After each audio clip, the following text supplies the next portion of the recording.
subscribe to my channel.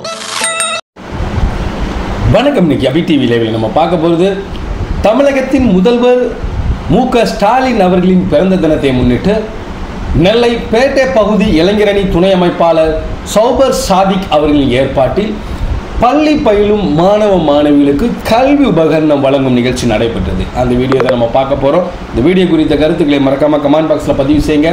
வாங்க இப்போ வீடியோக்குள்ளே போகலாம். நெல்லையில் தமிழகத்தின் முதல்வரும் திராவிட முன்னேற்ற கழகத்தின் தலைவருமான மு.க. ஸ்டாலின் அவர்களின் பிறந்த தினத்தை முன்னிட்டு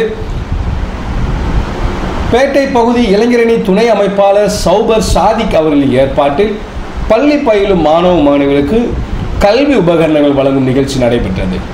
நெல்லை டவுன் பாட்டபத்து மாநகராட்சி பள்ளியில் உள்ள குழந்தைகளுக்கு பாளையங்கோட்டை சட்டமன்ற உறுப்பினரும் மத்திய மாவட்ட திமுக பொறுப்பாளருமான அப்துல் வகாப் அவர்கள் கலந்து கொண்டு கல்வி உபகரணங்களை வழங்கி வாழ்த்துக்களை தெரிவித்தார். இந்த நிகழ்ச்சியில் மாநில விவசாய அணி பொன்னையா பாண்டியன், மாநகர பகுதி வட்டக்கழக நிர்வாகிகள், மாநகர சார்பு அணி நிர்வாகிகள் மற்றும் கழக சொந்தங்கள் ஏராளமானோர் கலந்து கொண்டனர். நிகழ்ச்சிக்கான ஏற்பாடுகளை நெல்லை மாவட்ட மாநகர செயலாளர் சுப்பிரமணியன் அவர்களின் அறிவுறுத்தலின்படி நெல்லை பேட்டை பகுதி இளைஞரணி துணை அமைப்பாளர் சௌபர் சாதிக் அவர்கள் சிறப்பாக செய்திருந்தார்.